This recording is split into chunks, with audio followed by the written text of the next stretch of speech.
At the Eisteddfod by Brian Evans.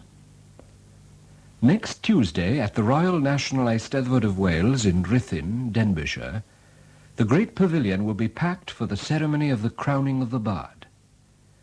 Tonight's play opens with such a ceremony, and seated among the audience of 8,000 are two visitors on holiday from London, Chief Superintendent John Wright and his wife Mary. They are to be the witnesses of an unprecedented crowning ceremony. We present Petra Davies as Angharad and Douglas Blackwell as Chief Superintendent Wright in Murder at the Eisteddfod.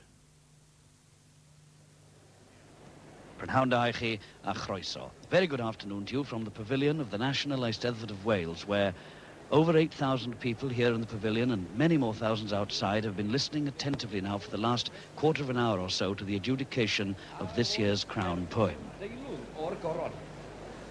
Wel, rydyn ni'n tri yn cytuno fod yma gerdd sy'n heiddi gwobr. A cherdd Eryri yw honno.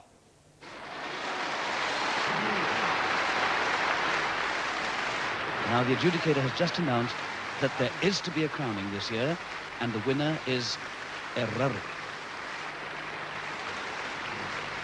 Now the Archdruid of Wales comes forward to call on the winning bar to stand up somewhere in this great pavilion. Hawenydd yw meddwl fod teilyngdod, ac y bydd yma goroni. Y bardd buddigol yw Eryri.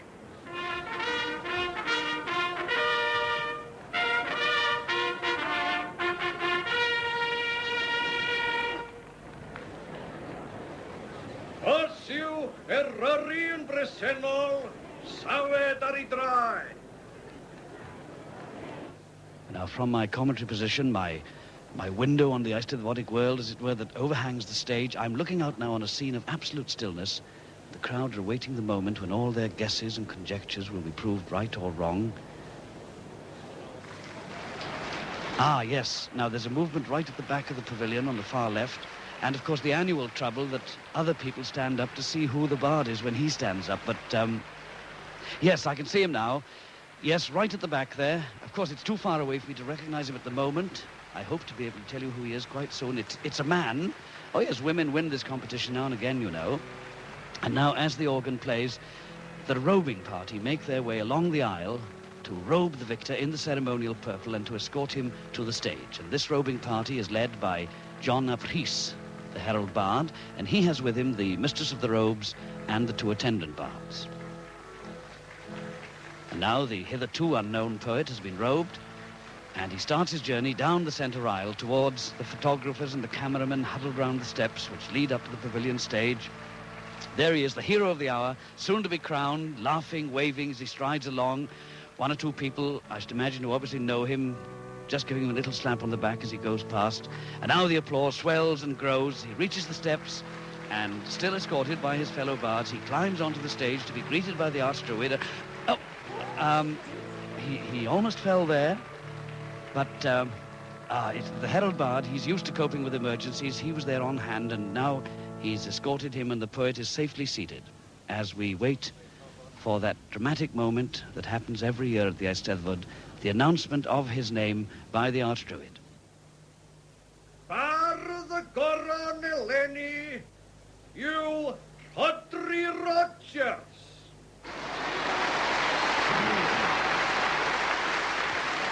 The Archdruid has just announced that this year's winner is Rodri Rogers, the Welsh-American poet, who's made quite a name for himself since he came over here to live some 5 years ago. What a triumph for a man who first had to learn Welsh when he came. Nefoedd fawr, he's fallen. It would appear that Rodri Rogers has been taken ill. He's slipped from the chair of honour. He's lying face down on the platform. Mr. Myrion Matthews, the Eisteddfod secretary, has rushed up. There are one or two other officials attending to him. And it seems likely that the excitement of the moment has been a little too much for Mr. Rogers. Well, now, the Eisteddfod authorities have clearly been thrown into some confusion by this unexpected turn of events. I think that, yes, are the inevitable solution to any crisis at the Eisteddfod. And I'm sure that we'll all be glad of this. The Master of Ceremonies is going to conduct this great congregation in a Welsh hymn.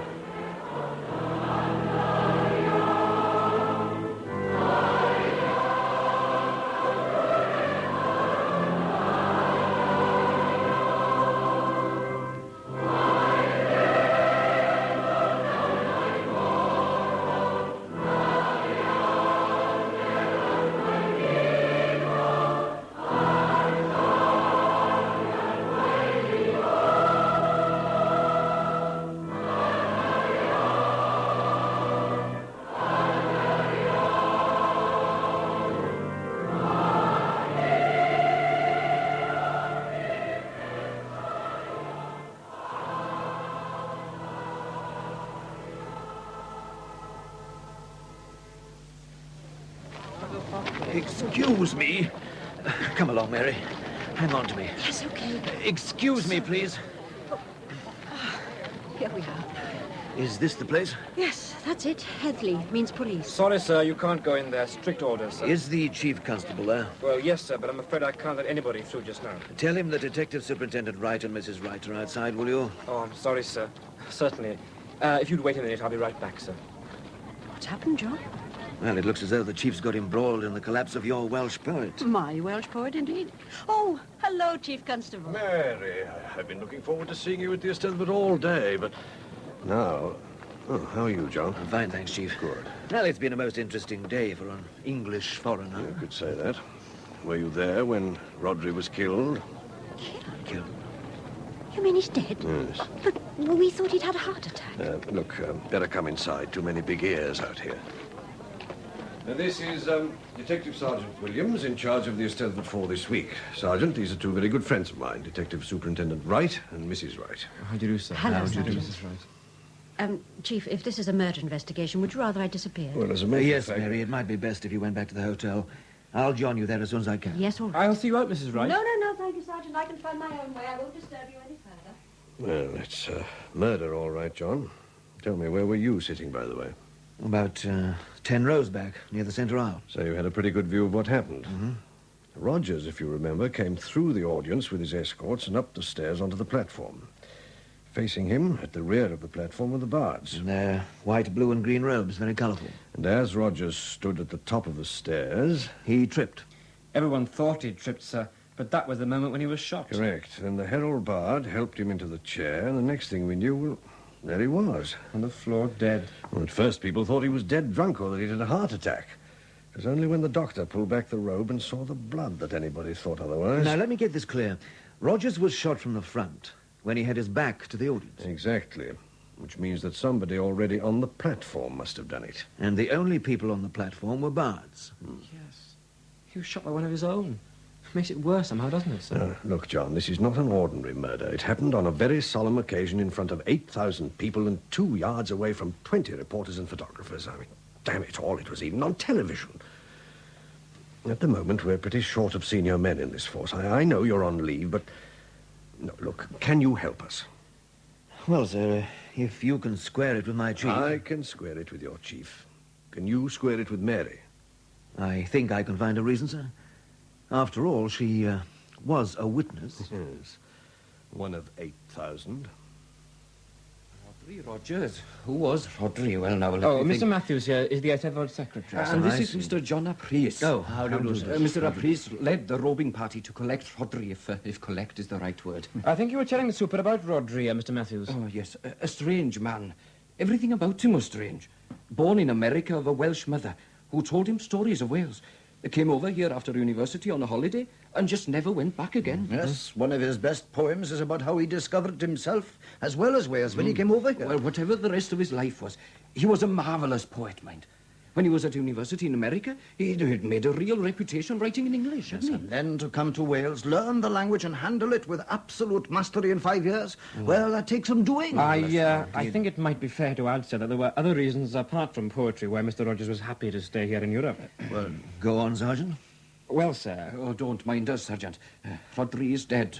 And anyway, everybody in Wales knew about his political activities. No? Well, he'd been a student leader in the States, you see, sir. Very left-wing and so on. He hadn't been over here very long before he was, well, more of a nationalist than a nationalist. Yes, I see. In fact, he was a founder member of a very way-out group which we were keeping an eye on. Oh, be fair, Sergeant. He left Gerwin Arvan's lot a very good while ago. Well, that's true, sir. We understand there was some kind of big row. Nobody's quite sure what it was about. But I gather that, among other things, Mrs. Rogers didn't approve of the movement. Good God, yes. Oh, Angharad. What's happened about her? Has she been told? Well, she probably saw the whole thing. No, sir. Fortunately, she was still in town. She first heard about it from WPC Davies. I sent round to inform her. Oh, poor girl. She's gone back home now, sir, after, well, doing the necessary. She didn't want anybody with her. She just said she wanted to be quiet. Oh, well, she always was a quiet one. She's a sculptress, you know. Oh, really? Exhibitions in London and pieces in some of the big museums. That's interesting. She taught Rodri Welsh, because he didn't know much when he came here. In fact, she just about gave up her career to look after him. I see. Well, now, gentlemen, let's get down to business.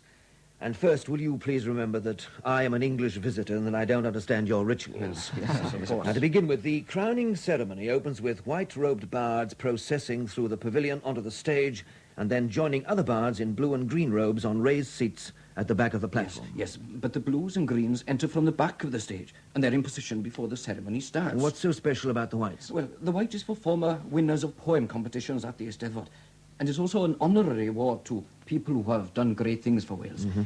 We can't give people an OBE, so we give them a white robe instead. How do you become a blue or green robe? Oh, mostly by examination in music and literature. I see. There are a lot more greens and blues than whites. If they all turned up at the Eisteddfod, we'd be in trouble, I can tell you. Now, the chief Eisteddfod officials were those in the gold robes, standing at either end of the main platform. Yes, that's right, yes. Mm-hmm. The archdruid, the registrar, the herald bard, and so on. They all have parts to play in the ceremony, you see, so they were pretty busy one day. Yes. Mr. Ap Rees, tell me what happened when you took the robing party to fetch Rodri Rogers. Well, the first thing that was apparent to us when we reached him was that he was drunk. Drunk? Yes. The whiff of whiskey was terrible, and we had to hold him up straight while the mistress of the wardrobe got his robe on. Luckily, the ceremony requires him to be marched along with one man at either side. Yes. And I can tell you they were needed. What happened on the stairs? That was the worst part, because all the photographers were taking their snaps. At the top of the stairs, we had to let go of him because the archdruid comes forward then and greets him. That was when he was shot.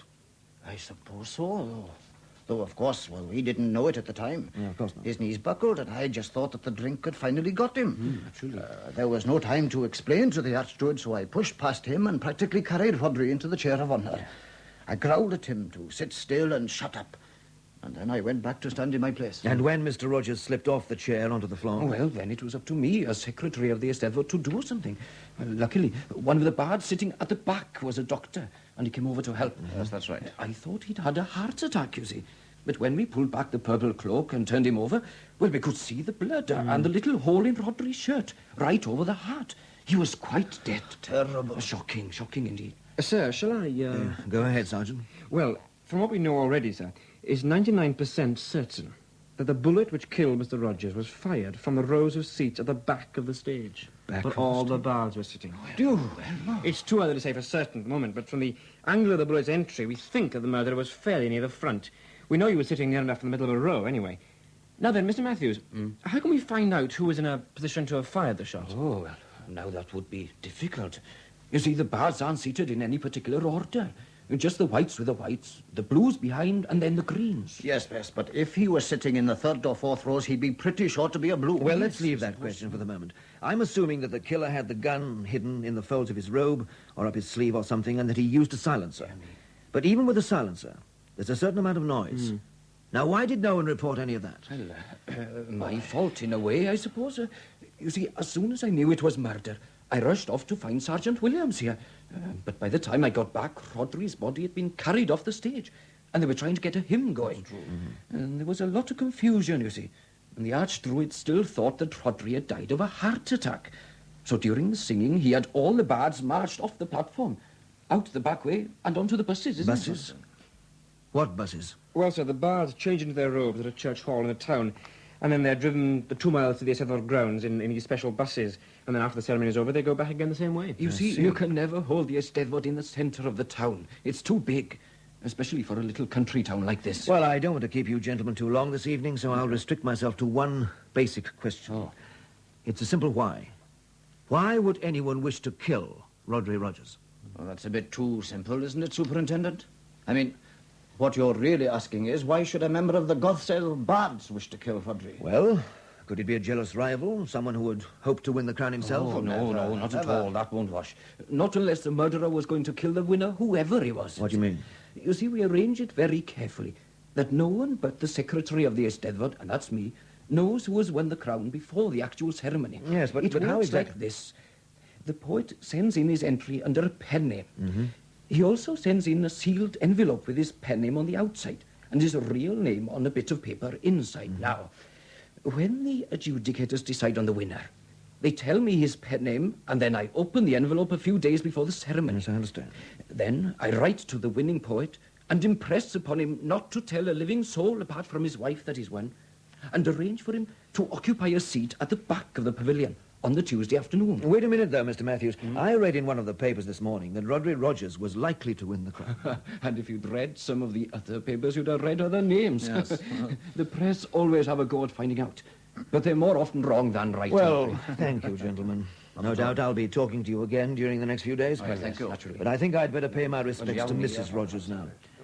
She lives in the neighbourhood, doesn't she, Sergeant? Yeah, about 15 miles, sir. Bit of a rough road. Had we better warn her we're coming? No chance, I'm afraid, sir. Her phone's out of order. Is there much more of this, Sergeant? Oh, not much more now, sir, no. That telephone kiosk over there, that's the last outpost of civilization. Oh, there it is now, sir. That's the house there. What's that large outbuilding at the side? Oh, that'll be her studio, sir. That's where she does all her sculpture and things.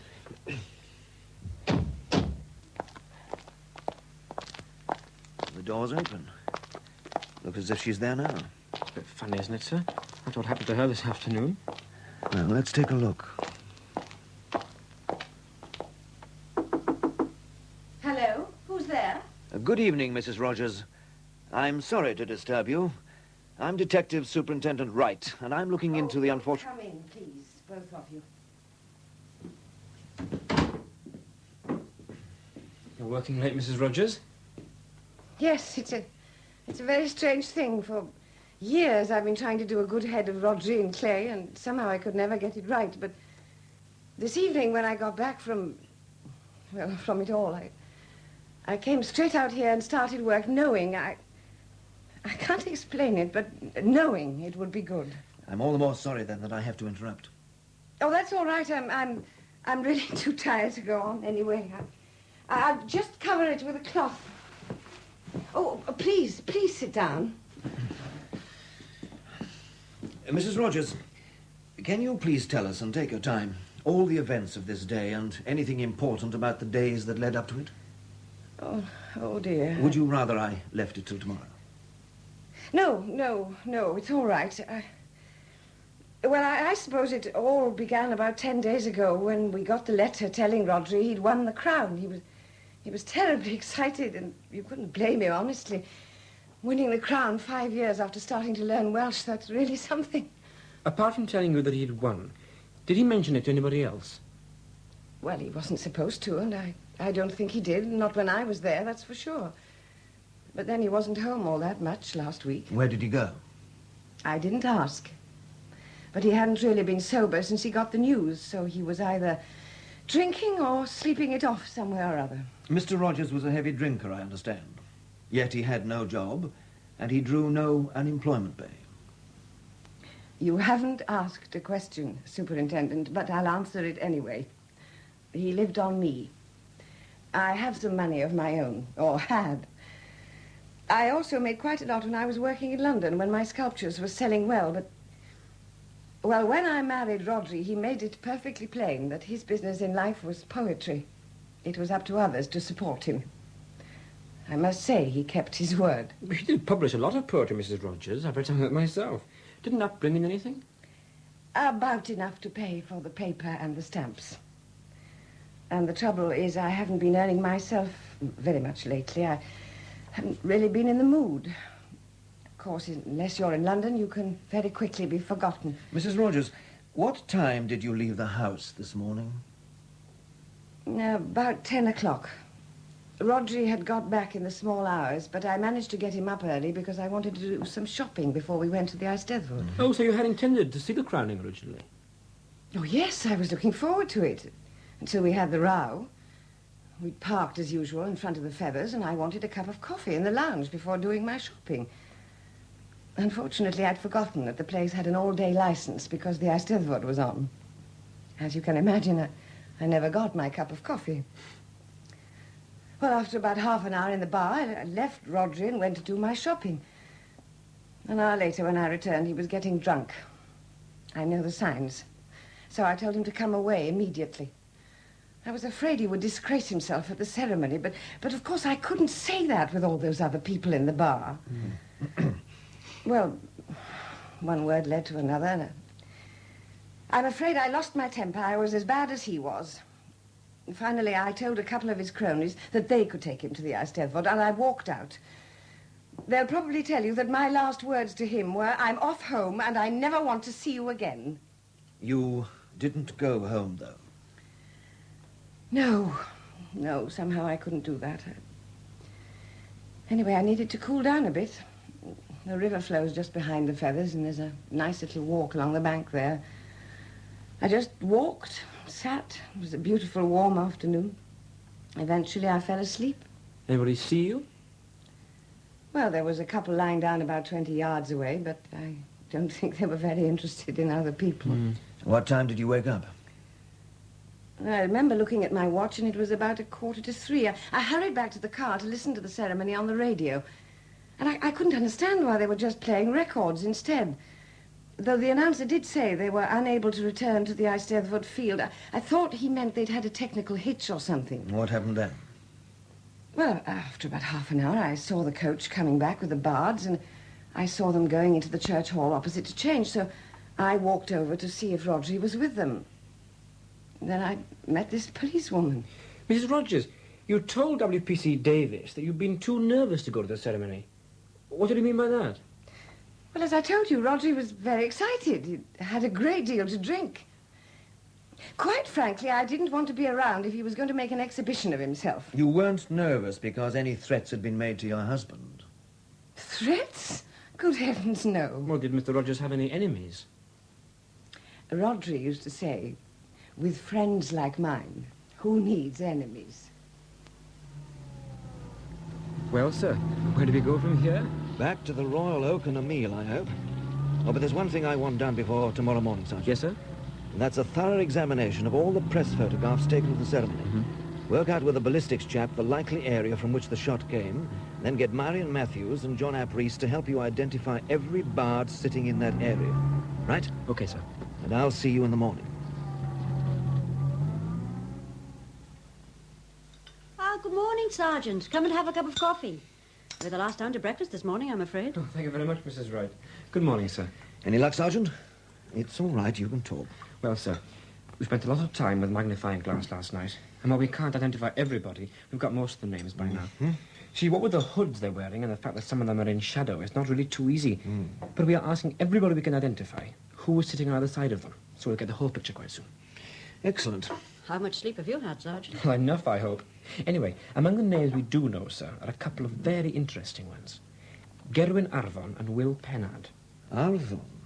He's the leader of this way-out Welsh patriotic group and the chap who would have the quarrel with Rogers. That's right, sir. He's the chap we were going to talk to today anyway, even before we knew about this. But Will Pennard, he's a very different kettle of fish. He's Mrs. Rogers' old boyfriend. They trained in art college in London together, and well, very soon afterwards they got engaged. I'm told they were within sight of getting married when Rodri Rogers arrived on the scene. Was Mr. Pennard very cut up? Yeah, so it seems. In fact, the talk is he never got over it. Well, I don't understand why he was there on the platform at all. Is this man a poet as well as an artist? You can become an honorary bard as an artist or a craftsman. I remember reading about Will Pennard now. Didn't he design the crown for this year's Eisteddfod? In that case, he'd have had to know who had won to get the size right. I'm afraid not, sir. They just put an adjustable lining inside it. I see. Have you seen the paper this morning, Sergeant? No. Look, who's this dear old gentleman in the... Well, it must be the first blue row. Oh, that's old Llew Ystwyth. He's well into his 80s, but he never misses an Eisteddfod. So what he gets out of it, I can't imagine. He's as deaf as a post these days. What about this one next to him? Where? There. Oh, between him and Will Pennard. Yes, that's right. At the moment, we're not quite sure about that one. You see, some of the bards are wearing dark glasses because of the television lights. It doesn't help. Yes. But we're checking. Well, time we started work. What's first, Sergeant? Well, if you agree, sir, why don't we call at Ruthed Farm to see Gerwin Arfon?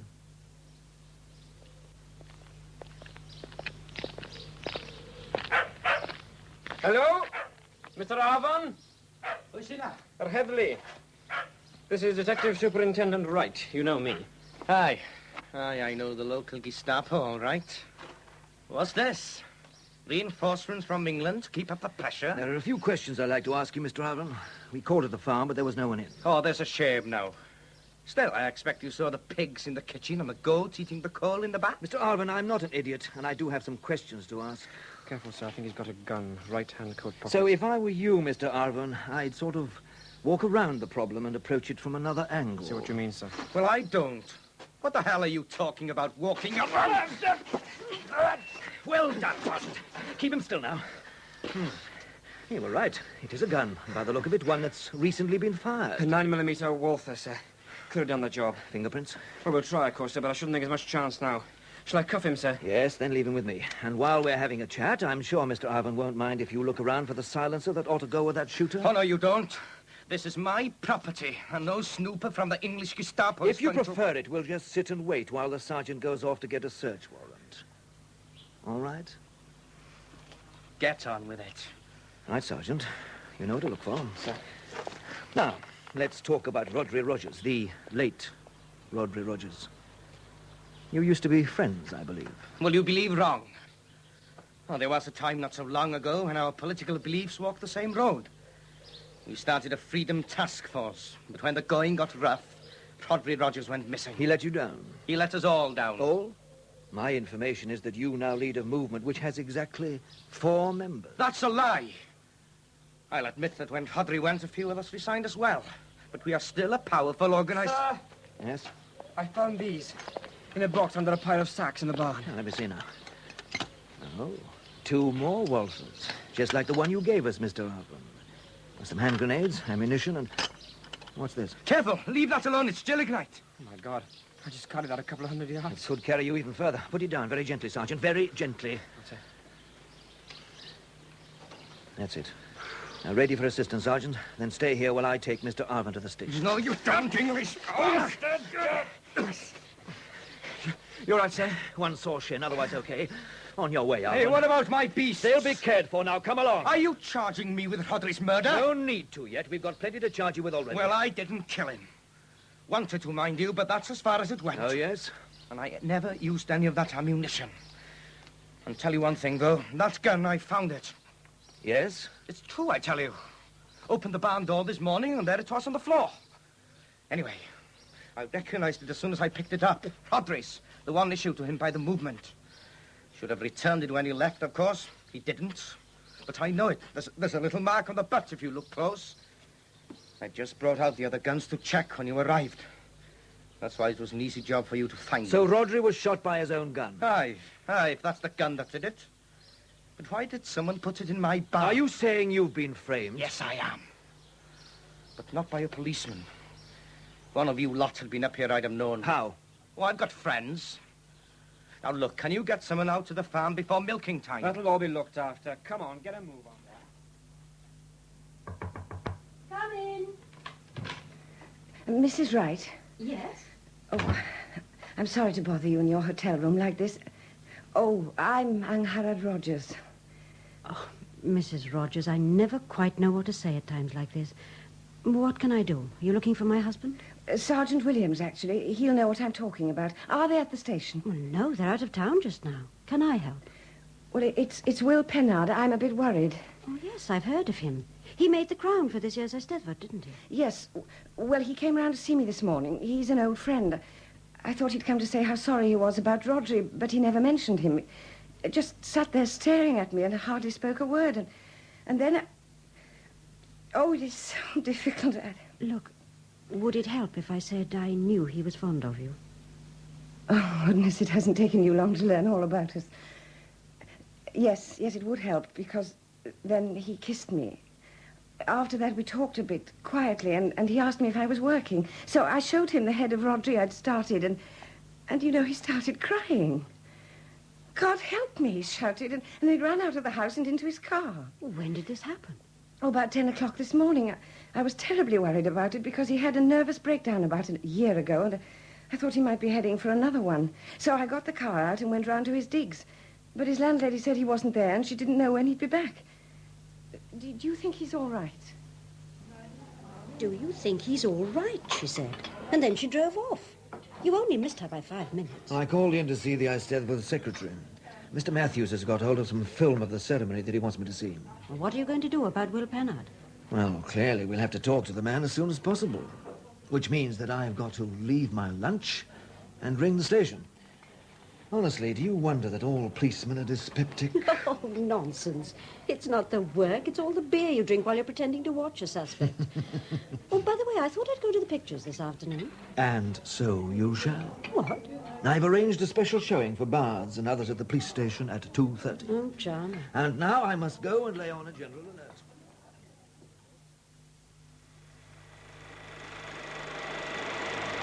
Right, hold it now, Thompson. Lights up, please. Well, now, ladies and gentlemen. Quiet, please. Now, you've seen the bit of film once, and in a minute, we're going to show it to you again. Let me remind you that afterwards, we're going to be asking you to describe exactly where you were in that procession to the pavilion, and also where you were sitting at the back of the platform. Also, and this is most important, who was sitting to your left and to your right. And finally, did you notice anything unusual, strange, or out of the ordinary during the course of the afternoon? Everything quite clear? Yes. All right, Thompson, start it up.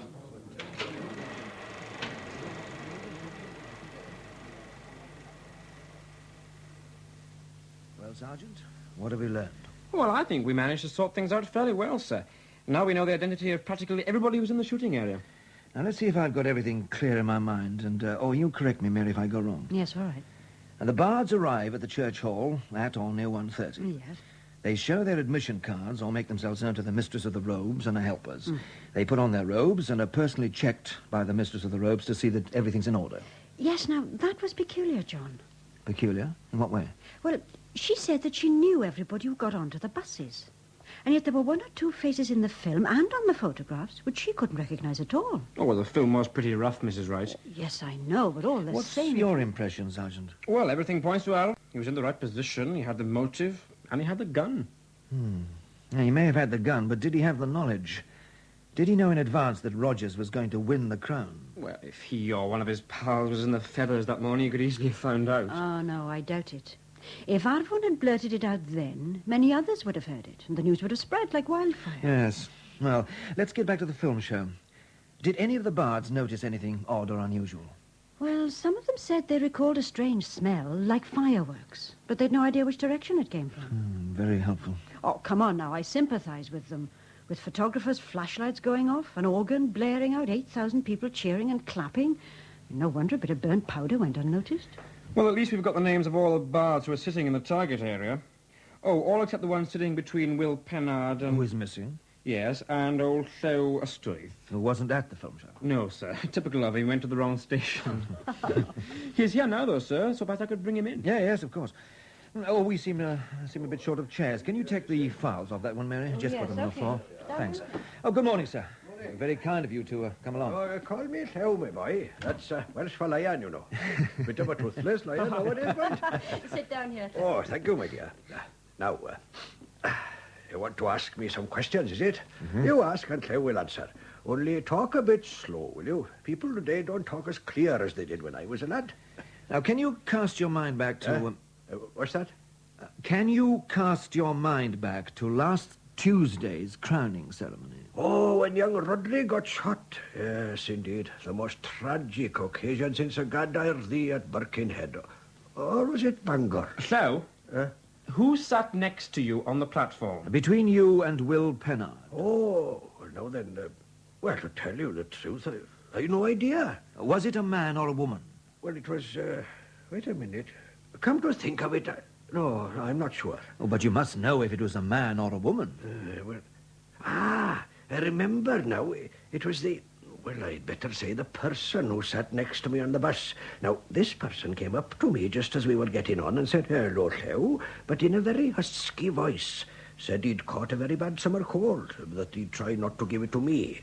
Well, I haven't had a cold in 50 years, as I was telling him during the journey. And this person didn't speak to you again? No, not that I recall, but then he must have.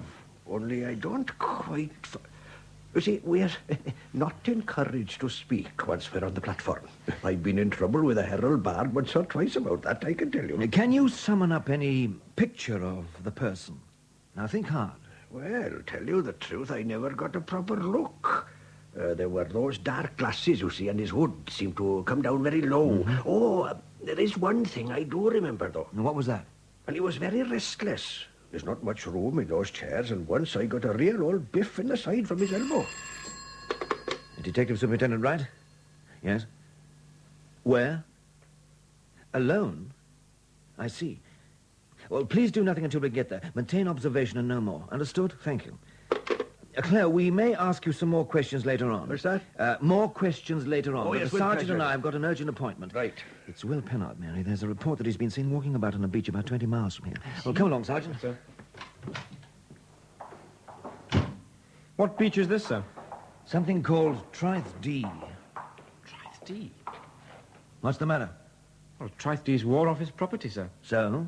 Well, there's some very secret work going on there, sir. Nobody's allowed near. Why not? Well, it happens to be an experimental minefield.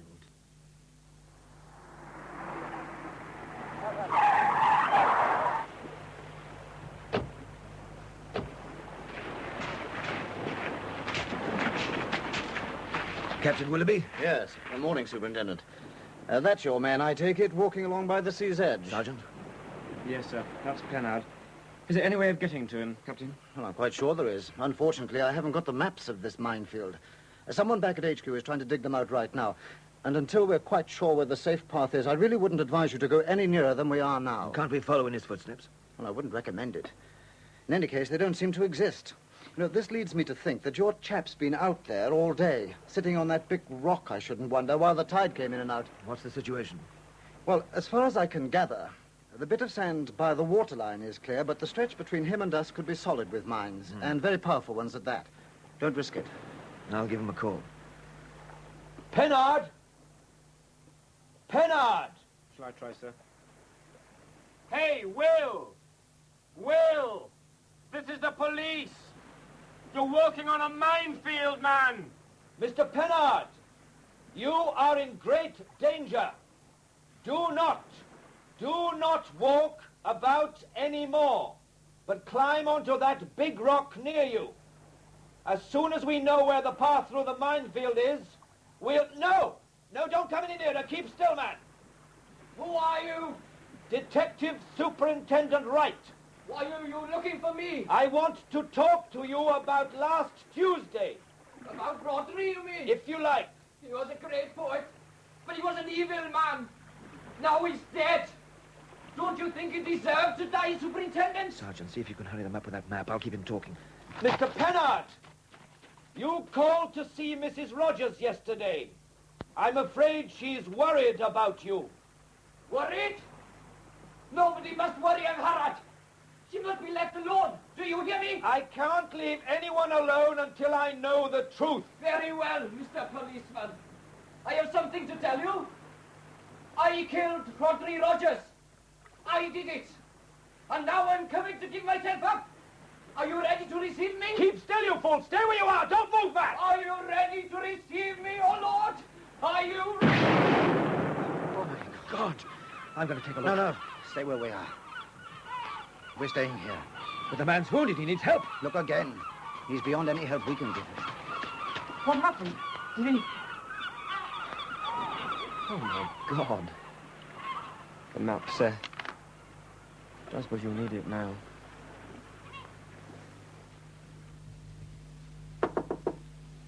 Who's there? Sergeant Williams, Mrs. Rogers. Can I come in?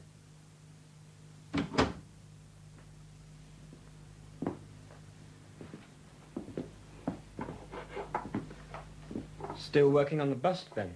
Yes, though it hasn't gone so well today. I suppose my worries are catching up on me. Yes, you'll have a lot of things to see to just now, won't you? Solicitors and undertakers, telling the relatives and so on. Well, if I had any close relatives, I think they'd have heard about Rodri by now, wouldn't you? But since I'm an orphan and an only child, the matter doesn't arise. As for the solicitors, what's the point? Rodri had no money, and if he had, I might have had to share it with his girlfriend. How do you feel about these other ladies? Do you shock easily, Sergeant? I don't think so. Well, then I'll tell you how I felt. I felt amused. Yes, amused. Because Rodri was anything but the great lover you'd imagine from the way he wrote and the way he acted. The build-up was terrific, but the performance was O-level. That's why I didn't bother myself too much about these little, Oh, let's change the subject. You've been here before, haven't you, Sergeant? Oh, yes, of course, yesterday. No. I mean a couple of years ago. Oh, yes. Yes, another officer and I did call him once or twice to ask Mr. Rogers some questions. About Gerwin Arvon and the movement. That's right. It was late at night and I was in bed when you last called, but I peeped out of the window and saw you leaving. What did you tell him that night? We didn't tell him anything. We only asked him some questions. Well, whatever it was, you really frightened him. He came back upstairs swearing and grumbling, and then I'm afraid I started on him, asking if he wanted to be deported. I don't think he or I slept a wink that night. The next thing I knew, he'd had a fearful row with Gerwin Arvon and resigned from the movement. We were told he left the movement because of you, Mrs. Rogers. How did you feel about Gerwin Arvon? I hated him. I tell you, if someone had shot Gerwin Arvon instead of Rodri, I'd have been on your list of suspects. When he had quite a few supporters, Gerwin was very high and mighty indeed. I used to call him Mein Führer when he came round to the house, and he used to practically leap up and down in rage. Mrs. Rogers, I've been a long time coming to it, but I'm afraid I've got some bad news for you. Is it Will? Will Pennard? I'm afraid so. A few hours ago, we traced him to Trith D, the War Office property beach where the minefield is. He was born near there.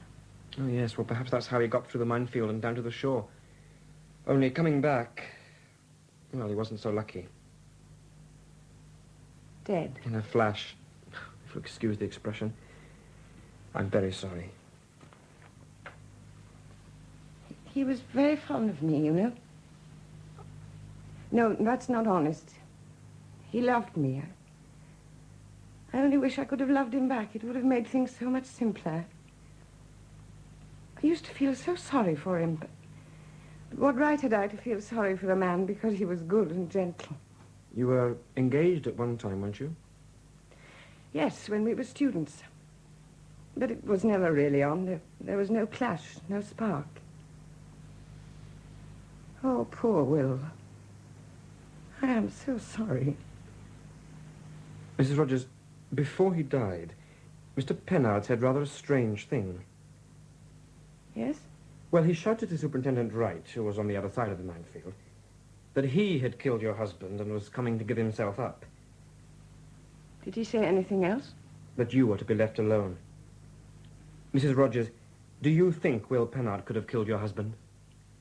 How can I answer that? Rodri dead, now Will. Perhaps there's a pattern to it, I don't know. Well, there were some indications during the superintendent's talk that Mr. Pennard might have been mentally disturbed or have received a severe emotional shock. Can you give any help on that? Only what I told Mrs. Wright, that he had had a nervous breakdown last year. Though he did look very startled when I met him last Friday in town. Oh, what happened? Well, I was just passing his digs as he came out, so I called out and offered him a lift. We'd only heard the news about Rodri winning the crown the previous day, and I'm afraid I couldn't help dropping a little hint, because after all, he had made the crown. What was that? Oh, that's Jones, Bryn Farm. When he's been into town, he buys me a paper so that I'll know what's going on. Oh, I'll get it for you, Mrs. Rogers. Thank you. I expect you read it this morning. No, in fact, I hadn't. According to this, we're in for a bit of a treat next Sunday. Let me see. Exclusive revelation. I was Roderi's mistress by actress Glenys Lane. Mrs. Rogers, I think I ought to be getting back now. But before I go, can you tell me something about this Glenys Lane? Nothing, Sergeant. I can tell you nothing. Detective Superintendent Wright? Oh, Marion Matthews here, Inspector. Ah, Mr. Matthews. How are things going at the Eisteddfod? Well, breaking all records, I'm happy to say. Though I suppose it's more due to Rodri Rogers than to the Bards of Wales. But it was to do with Rodri that I'm ringing you. Yes. You've seen the piece in the paper about Glenys Lane. Yes, I understand that the lady's appearing in repertory at the Civic Theatre in Aberdeen. That's right. And as soon as Sergeant Williams gets back, we'll be off to have a word with her. I taught drama to that young madam at school, you know. Her and Harad. Oh, yes. But it was only when I saw her picture that I realised who she was. I mean, she was the girl I saw standing by the side of the platform backstage, just before Rodri was killed. Well, why on earth didn't you tell me about a girl before? Well, honest to God, it had slipped my memory entirely until today. Well, I just popped onto the stage to push one of the microphone cables out of the way. Our present Ashtree tends to fall over things, you understand. And I was coming off and saw this girl in the wings. Well, she was wearing a sort of bra thing, then a lot of bare skin, and then her skirt splits as high as it would go. Well, I meant to ask her what she was up to, but there wasn't time. You didn't recognize her then, but you know her now, is that it? Yes, well, sounds daft, doesn't it? But it's true all the same. And I still wouldn't know it was Glenys if it hadn't been for that piece in the paper. Glenys Lane, an actress. I bet that's costing her dad a packet. No talent. Talent? You must be joking. When she left school, I wrote on a report, the school plays will never be the same again. And I meant it. They're quite good now. This is her dressing room. If you'll just wait here, gentlemen, she's taking the final curtain now. Oh, sounds like a very good house to me, sir, judged by the applause. The publicity's probably helped. Mary tried to get in, but every seat had gone. If Marion Matthews is right, it can't be the acting. Oh, darling, you were marvellous. How wonderful. There are two gentlemen to see you. Oh, you want to see me? Are you the press? I'm afraid not. We're police officers. This is Detective Superintendent Wright, and I'm Detective Sergeant Williams. How nice. Come in. Oh, thank you. Can I take my slap off while we talk? Oh, it's all right, Sergeant. I won't take anything else off, I promise. Miss Lane, I would like to ask you some questions. I'll get straight to the point. You claim to have been Rodri Rogers' mistress. Yes. You've seen the publicity about my article, I suppose. Well, I met Rodri about 6 months ago at a party. Where else would one meet Rodri? And he came to stay at my little flat the following weekend. Well, after that, it was on and off, as you might say, for quite a while. Oh, but lately he'd been getting a bit boring. Boring? Intense. Serious. The distant chime of wedding bells and all that. And that didn't interest you? Well, darling, he's married. Oh, correction, was married. And I'm not the marrying type. Had you told Mr. Rogers of your feelings, Miss Lane? Not exactly. I was going to. And then I got a little hint that Rodri was going to win the crown. So then I thought that being engaged to him for a month or so, just till the publicity wore off, wouldn't hurt my career one little bit. How did you hear that Mr. Rogers was going to win the crown, Miss Lane? Oh, it was the night before the shooting. I was called to the stage door phone, and this chap said that Rodri was going to win, and that I mustn't miss it. Who was this chap? Oh, well, I hope I'm not getting him into trouble. It was Gerwin Arvon. He explained that Rodri couldn't ring me because of the promise he'd made, a vow of secrecy or something. But Gerwin had got to know, so he was doing me a good turn. I see. And you went to the Eisteddfod? Yes. Where were you sitting? Oh, a long way back. All the best seats were sold. I don't think you're telling the truth, Miss Lane. We have a witness who says that you were standing in the wings backstage at the Eisteddfod just before Mr. Rogers was shot. Well, your witness was lying, not me. I was hundreds of yards away. It's not true, I tell you. He knows you, Miss Lane. A Mr. Marion Matthews. Oh, all right. I didn't say anything because I didn't want to get Hughes into trouble. David Hughes? He was the BBC commentator. I see. I met him on the field. I hadn't a ticket, so he smuggled us at the back of the stage. Then took me up to the commentary position until the ceremony started. I had to get out then, of course. So I went down into the wings, and that's all I know. Why the wings, Miss Lane? No, don't tell me. You were going to rush onto the stage and be photographed kissing the Crown Bar. Oh, how did you guess? I think the superintendent finds you predictable, Miss Lane. One thing more, Miss Lane. Are you quite sure it was Gerwin Arvon who rang you up? Well, that's who he said he was. And he reminded me that I'd met him at the same party where Rodri and I were first introduced. Did you recognize his voice? Not really. I'd only met him once, you see. And he was speaking very quietly, whispering almost. Oh, I remember now. He said he'd a bad cold. Funny time to have a cold. August. You think she was telling the truth, sir? Well, sometimes. No, rather more often than that. You've got to be clever to lie convincingly, as you know, Sergeant. And our Miss Lane's no genius. What amazes me is that Roderick Rogers preferred her to his wife. Well, come now, we've got no evidence of that. Well, she did say he was getting serious about her, talking of marriage and so on. I wonder how much of that was wishful thinking. Oh, on your left now, sir, and up the drive there. Your chief constable lives in some style. Oh, yes, sir. Well, not that I'm what you'd call a regular visitor.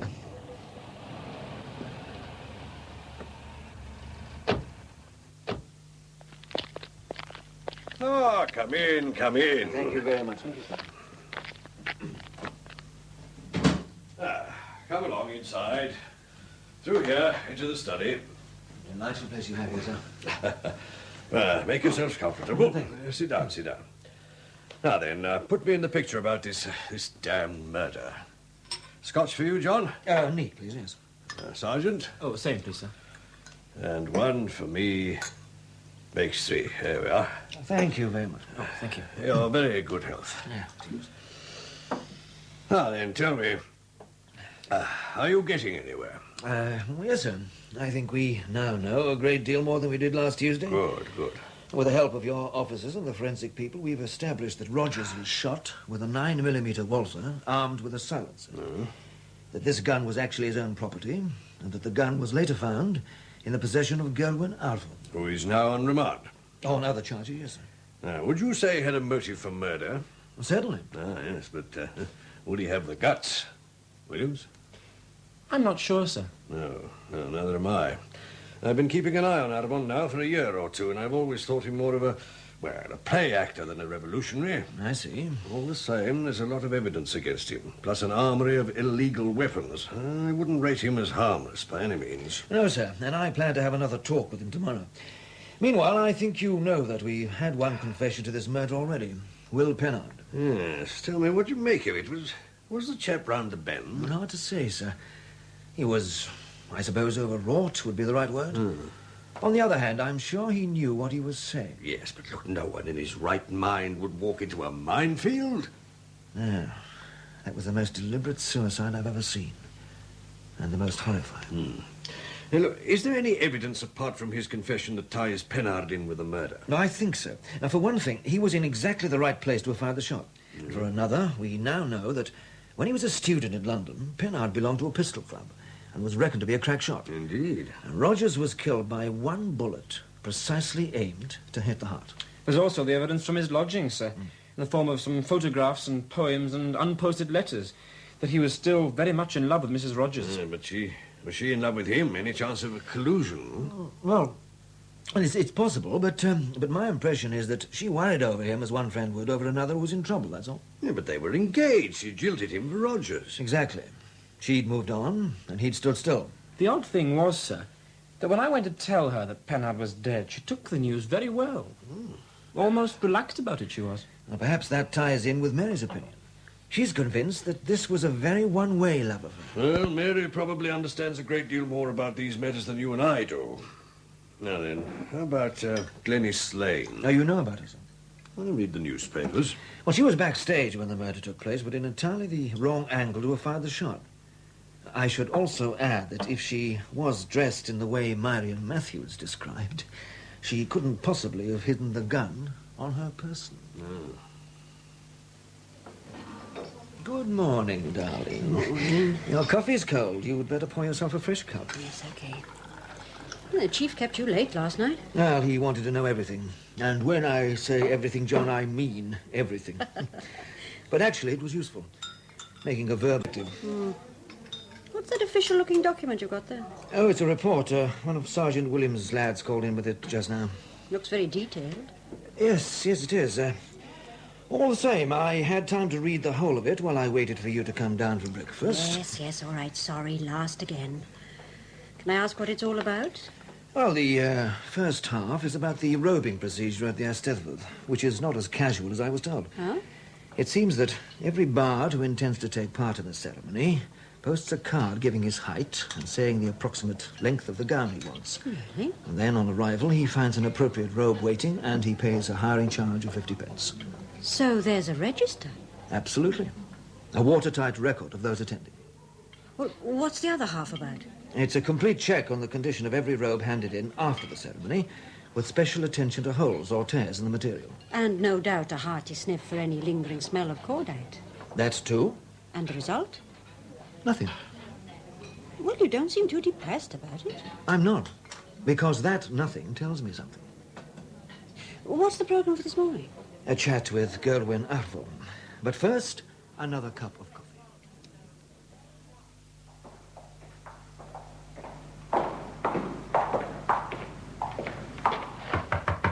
Come in. Here he is, sir. Oh, thank you, Constable. Oh, see if Sergeant Williams is about, will you? Sir. Sit down, Arvon. I'll stand. Please yourself. Smoke? Aye. Here. No, you keep them.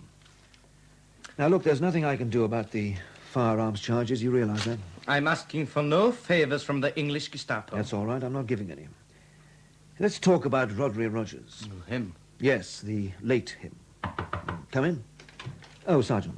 Morning, sir.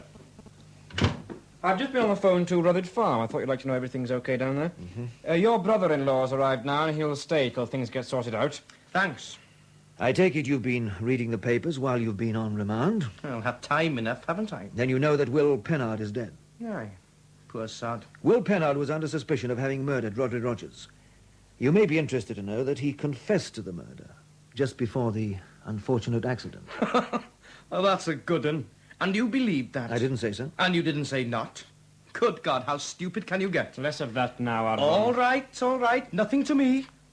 If you want to make fools of yourselves, go ahead. I'm warning you, Arvon. And I'm warning you. Put the blame on Will and you'll be the laughing stock of Wales. And if your sergeant knew his job half as well as he pretends to, Superintendent, you wouldn't have wasted your time chasing after Will Pennard. And the poor devil might still be alive.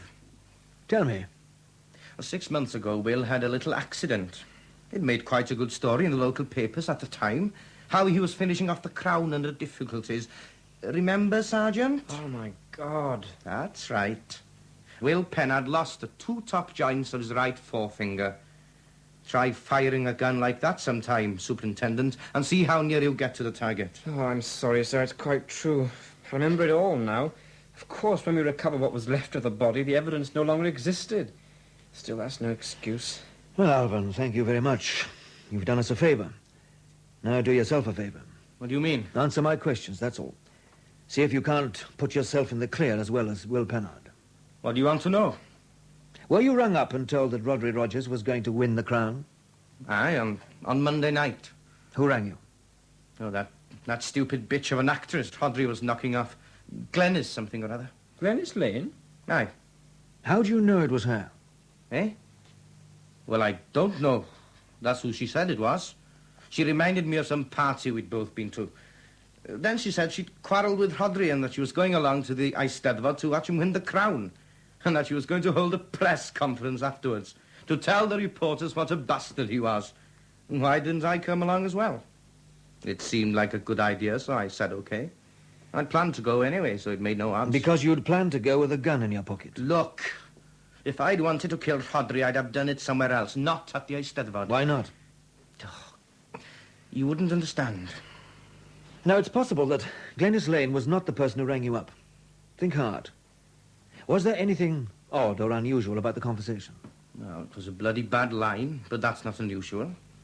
As a matter of fact, I had a job to hear what she was saying half the time. Anything else? Well, only that she was in a hell of a hurry to finish the conversation. Soon as I'd got the message, she rang off, said she'd had to get back on stage. Just one more thing. Are you sure it was a woman? Eh? Could it have been a man with a high voice speaking in falsetto? Well, I suppose it could have been. I'll tell you one thing. While we've been talking, I've got a feeling that I know that voice. There was something familiar about it, I'll swear. Coffee, John? Just a minute. The news is coming up now. An inquest was held yesterday on the body of Rhodri Rogers, the Welsh-American poet shot dead earlier this week as he was about to be awarded the crown at this year's national Eisteddfod. After hearing evidence of identification, the coroner, Mr. Alfred Oxwich, adjourned the inquest. It's understood that police inquiries are proceeding and that an arrest can shortly be expected. Only 2 choirs are competing in the chief choral. Here's your coffee, John. Oh, thanks. Well, our holiday's nearly over. It hasn't exactly worked out according to plan, I'm afraid. Our holidays never do. Never mind, perhaps we can take next week off instead of this one. That would be nice, wouldn't it? Very nice. But what makes you think the case will be over by then? Well, according to the BBC, an arrest can shortly be expected. Which reminds me, I must go. There's a pile of work waiting for me at the station. What will you do with yourself this morning? Oh, I think I'll go visiting. Oh, can you leave me the car, John?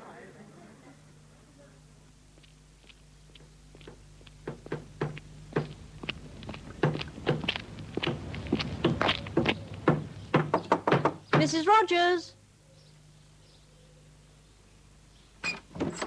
Oh, Mrs. Rogers, hello. Can I come in? Mrs. Wright, I hope you haven't been knocking long. No, I've just come. I'm sorry, I can't ask you in, but I'm in a terrible mess. Oh, it's all right. I've just called to return your gloves. You left them at the hotel when you called to see me. Oh, you shouldn't have bothered, but thank you very much. Look, can I be of some help? Those packing cases look very heavy. No, I can manage, thank you. You're going away? Look, if I can be of any help, Yes, I'm moving. Well, there's nothing really to keep me here any longer with Rhodri gone and Will. Not to mention the fact that the rent is 3 months overdue and the furniture goes with the cottage. Oh, yes, and the HP men took the car back this morning. Well, where will you go? Oh, back to London. I've still got some friends there, so I won't be short of a roof over my head while I'm looking around for a job. That won't be easy. Oh, I'll get by.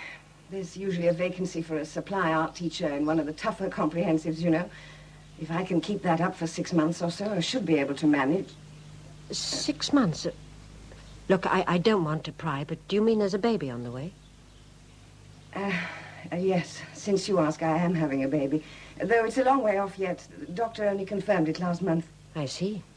It's because of the baby I'm moving on, really. You see, I've got to make enough money to support him, which means I've got to go where the money is. And besides, I want him to grow up not knowing anything about his father. What, do you mean you'll change your name? You won't let him know that his father was a great poet? A great poet, it seems, with a mistress up every back alley and a load of bat deads left behind him wherever he went. A great poet who got himself murdered. Well, Mrs. Rogers, really, he couldn't help that. Couldn't he? How do you know?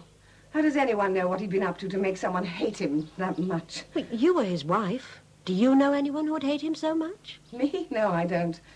But then Rhodri had 9 lives, and he only spent one of them with me. Why'd you say he had 9 lives? Oh, he had the luck of the devil. The political group he was with in the States all ended up in jail. He came over to Wales just in time to dodge the draft and soldiering in Vietnam. The only time he tried the football pools, he won a few pounds. Not that I ever saw any of the winnings. And what about last Tuesday? That's when his luck ran out. Well, I really must let you get on with your packing. You're not leaving today, are you? No, I'm just starting to get things together. Mrs. Wright, thank you very much for coming to see me. I do appreciate it. That's perfectly all right. Oh, would you mind if I gave you a sort of a going-away present? Oh, good Lord, there's absolutely no need for anything like to. Just a minute.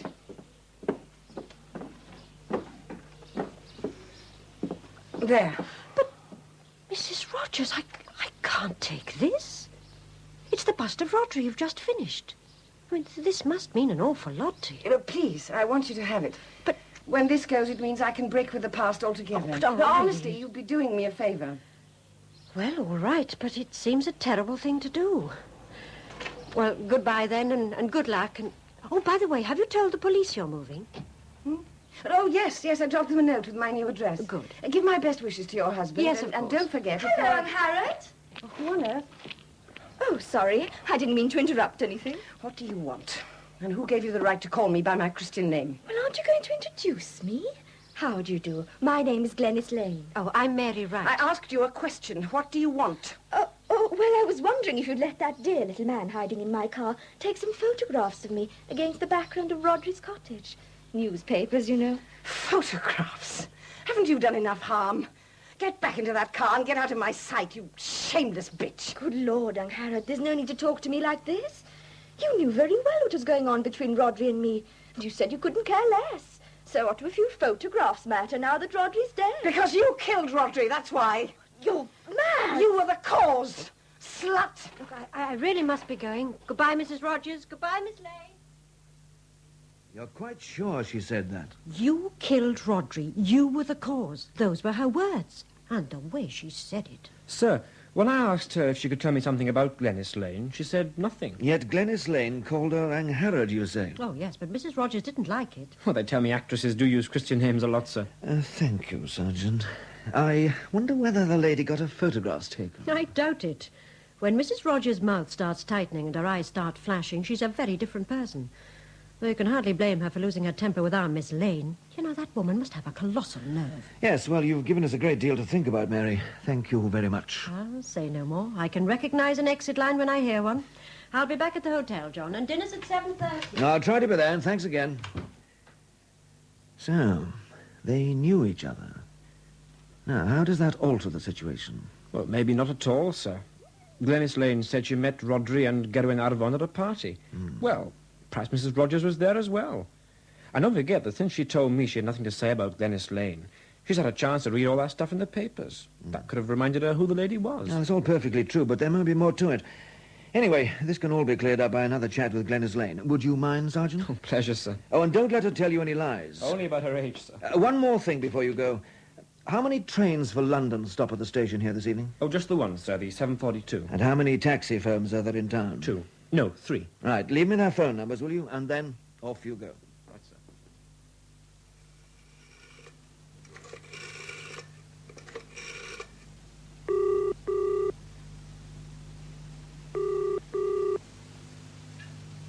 Dragon Hotel? Mrs. Wright, please. Room 4. Hold on, please. Thank you very much.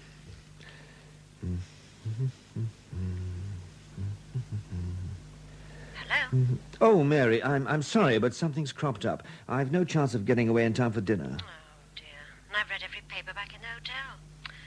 Oh, well. Oh, shall I get some sandwiches prepared for you? Yes, please, whatever they can manage. Well, John, Yes? is this something big? Well, it could be. Like the end of the case? Possibly. Oh, Lord, I can't get that poor girl off my mind. Murder, suicide, mistresses, no husband, no money, and now expecting a baby. What was that? Expecting? Oh, yes, I forgot to tell you. I really don't know how I had the cheek to do it, but I asked Mrs. Rogers if she was pregnant. She was a bit startled at first, and then she said, yes, she was. Darling, I'll have to ring off now, but I'll see you soon. Bye. Okay, bye.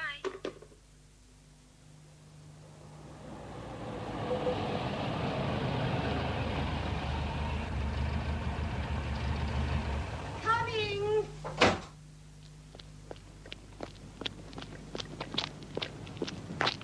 Oh, thank you, Mr. Jones. I was getting quite anxious about my train. Oh, it's you, Superintendent. Get in, Mrs. Rogers. No, really, thank you very much, Superintendent, but I'm waiting for a taxi. Why don't you get in, Mrs. Rogers? I'll see that you get to the station. Oh, all right. Thank you.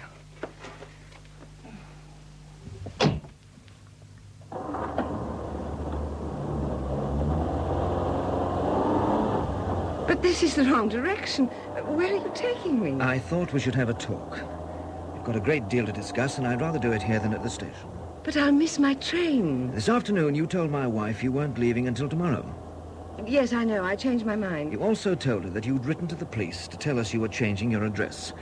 We haven't heard from you, Mrs. Rogers. Well, I had meant to, but it's all been such a rush. Yes, I understand. We'll pull off the road here for a while. But my train... I'm afraid this is rather important. Superintendent, are you going to tell me you've caught Rhodri's murderer? I think so. Well, I suppose I should feel glad. I don't feel anything. Somehow my senses have been numb for so long, I'm beginning to wonder if I'll ever unfreeze. Yet it would be nice to suffer the pins and needles feeling, the real feeling, again. Who is he? I haven't arrested anyone yet.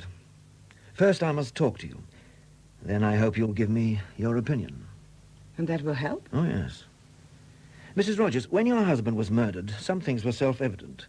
For example, it was clear that the murderer knew in advance that Mr. Rogers had won the crown. Well, either knew or was 90% certain. He was also quite familiar with the crowning ceremony at the Eisteddfod. And he was also a bard. Oh, no, that's by no means as certain. But... Your husband was shot by a person dressed in the blue robe of a bard.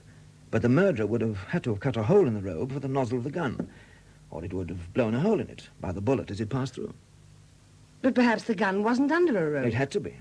Otherwise, it would have been noticeable. Now, all the robes were returned after the ceremony and were checked by the police. No holes, no slits, and no trace of burning or powder. What do you think that means, Mrs. Rogers? I'm sorry, I'm quite bewildered. Come now, Mrs. Rogers. You've got a good mind. Surely you can see that this can only mean one thing.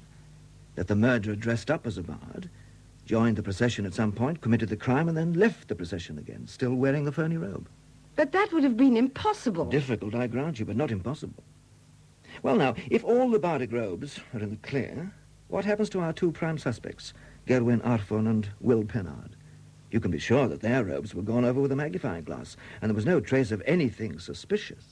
But what about the gun you found at Gerwin's farm? That only proves that the murderer wished to cast suspicion on others. Well, surely that doesn't apply to Will Pennard. No, but it makes it all the more strange that those who knew that Will couldn't possibly have done the shooting didn't come forward. What do you mean?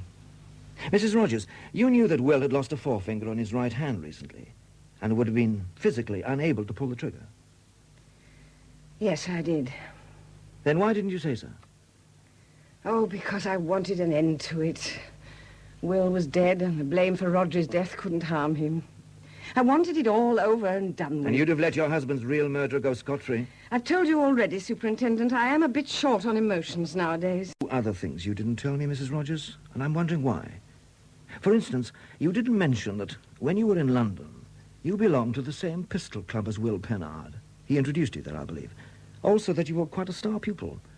A natural, that's what the instructor calls you. Oh, that was years ago. Yes, it was. Still, they tell me it's rather like riding a bicycle. Once you've learned how, you never forget. Oh, and talking of forgetting, had you forgotten Glenys Lane when you told my sergeant the name meant nothing to you? You've got it wrong. He asked me what I could tell him about Glenys, and I answered nothing, and that was the truth. In fact, we were at school together. But for years, I've had this thing about Roger's women. I hated them so much that I tried to put them out of my mind altogether, as if they didn't exist. Look, can we drive on? If you like. Which way? Well, let's take the cliff road. The moon should be up soon, and I'd like to look at it across the sea. Right. Marion Matthews told me that you and Miss Lane used to appear in his school plays. Oh, those plays. They were terrible, and so was I. The only reason I was in them was because we could never get the boys to take part. And you used to take the male role? Well, I was pretty tall, and I can put on a deep voice when I have to. Just as you did when you rang Glenys Lane last Monday night? No, you don't get touching. Get your hands off that steering wheel!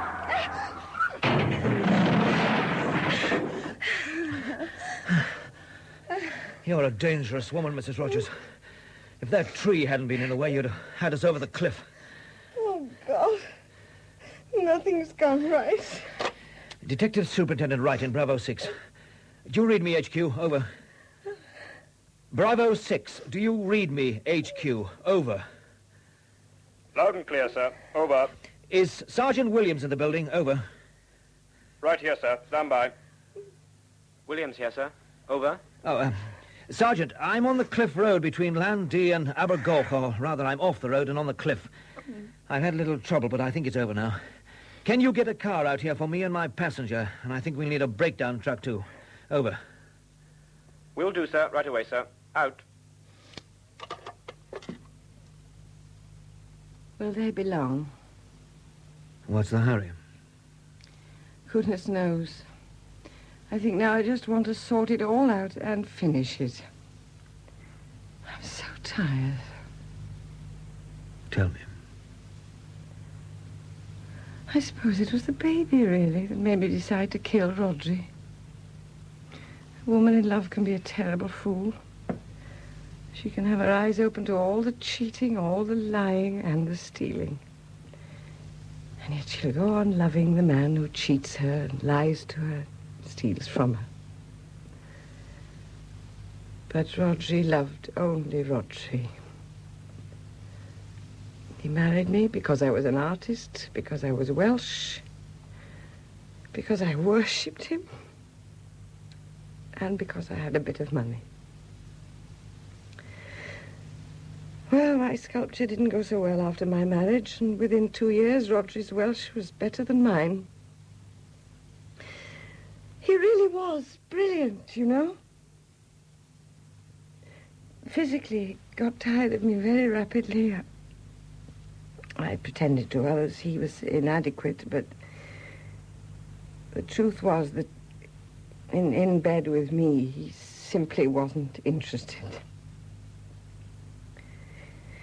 Well, finally, my money started to run out. And, of course, Rodri could see no possible reason for staying tied to an uninteresting, poverty-stricken wife. Yeah, but surely the baby would have... Rodri never knew about the baby. In fact, he probably had no recollection of having slept with me and started the baby. He was pretty drunk that night. But beggars can't be choosers, Superintendent. You cold? There's a rug in the back. No. I'd planned to tell him about the baby the day the letter arrived from Marion Matthews. He was beside himself with excitement. The crown and a prize of £200. I started to say something about the money coming in useful, and he suddenly turned on me in a savage, evil way I'd never seen before. Oh, it was horrible. What did he say to you? Oh, look. The moon's up. What did he say? He said I was ugly and useless, and he was tired of dragging me around. He said he was getting out for good. He was going to live with a beautiful, gay, attractive woman. A rich, attractive woman with whom he could live a full life. Do you know what he said next? Go on. He said he was giving me a week's notice. I knew what that meant. He didn't want a scandal until he'd won the crown. After that, it wouldn't matter, I suppose. Did you reply to any of this? No. I was too shaken up, you see, wanting to tell him about his baby, and instead, well, being dismissed, I suppose. Anyway, he went straight out of the house, and I didn't see him again for 2 days. And that's when you planned the murder? Yes. My mind was full of the crowning ceremony, of course, and this reminded me... I'd often thought how difficult it was to recognize even an old friend when he was in his bardic robes. I went into town shopping. I met a woman who told me she'd just been clearing out the church hall, ready for the Bards to use it as a robing room. But as it happened, I parked my car just across the road from the hall. Suddenly it all seemed to click. You bought 3 yards of material in Paris House? You checked, I suppose. You took it home and ran it up into a robe and hook?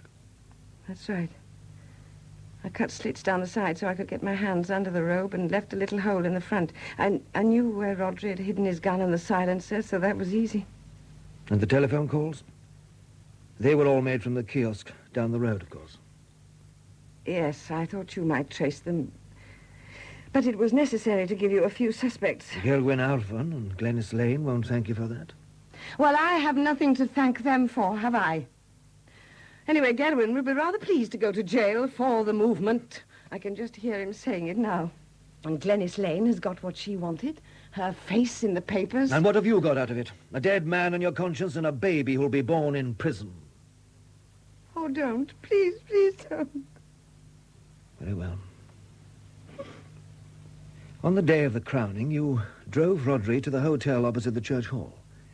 You engineered the row with him, and then what did you do? Exactly what I told you.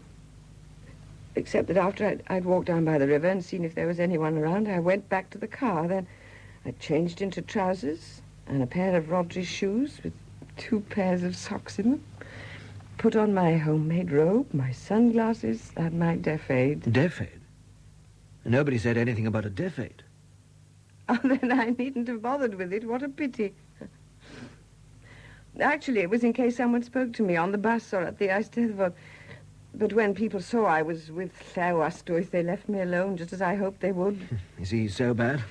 Well, he's always been a bore, and as he's got older, he's got worse. Anyway, as he came out of the church hall looking for someone to attach himself to, I slipped out of the car and stood near him. He did the rest for me. I told him I had a sore throat, and after that he didn't stop talking till the ceremony began. And then things began to go wrong. Yes, when they were putting us into our seats at the back of the stage, I had to hang back a bit so as to be in the middle of a row. I stopped to blow my nose furiously until some of the bards had shuffled past me, and Eisteddfod and I were in the right spot. You'd hung on to him? Oh, yes, I had hold of his sleeve. But because of the change of position, you found yourself sitting next to Will Pennard? Yes, I simply didn't know what to do. You could, of course, have given up your plan. Do you know that never occurred to me? All I was concerned about was keeping him from recognizing me. I half turned away from him. I pretended to be absorbed in my program right through that long adjudication. At last it was over, and they went off to bring Rodri to the stage. I put my program on the floor, thrust my left hand under my robe. The right hand had been there all the time, holding the gun, and rested my right hand on my left forearm to get a steady shot. As he appeared on the stage, I just shot him. And no one took any notice? Not with 8,000 people applauding and all eyes on the poet. One or two of the bards immediately in front of me half turned when they heard the plop of the silencer, but by then Rodri had stumbled and their attention was distracted. And afterwards? Oh, that was the worst part, waiting for the archdruid to close the ceremony and send us back to change. I talked as hard as I could to Eisteddfod, who was much too excited to listen, but I could feel Will Pennard looking at me. He never said a word, though, till we got on the bus again. Then he sat in the seat in front of us and turned round so that he could look me in the face. I held my head down as much as I could, but as we left the bus, he said, Angharad, what have you done? Then he walked away. I went through the rest of the plan quite automatically. I changed, went back to the river, walked into town again, was told the news, drove out past Gerwin's farm and dropped the gun there. It was all as if I was in a dream. Yet when we came to see you that night, you seemed so calm. You were working on the bust of your husband, a man you just shot. Yes. Do you remember the cloth I covered it with? That was part of the robe which I'd ripped up when I got home. Well, that seems to clear up most things. But I would like to get hold of the silencer from the gun. Where is it? I gave that to your wife yesterday. What do you mean? When I saw your car coming up the road the evening of the crowning, I had a quick look round to make sure I'd done everything as I'd planned. And there was the silencer sitting on the table. Fortunately, the clay of the bust was still wet, so I pushed the silencer into the base. It's in there now. Tell me, did you really think you would get away with this murder? Oh, yes. Why not? It was a good idea, you know, and I think I carried it out efficiently. I'm quite a good actress. Better than Glenys Lane, anyway. But it all went sour when Will Pennard got involved. He was so decent. He really was. He had good thoughts about everybody, even Rodri. And he loved me. He walked into that minefield because he couldn't bear the thought of turning me over to the police. Since then, I haven't cared very much whether you caught me or not. Yet you were quick enough to plan a getaway once you realized my wife was suspicious? Self-preservation, I suppose. They're coming. Yes. In a few more minutes, I'll be in jail. Yes.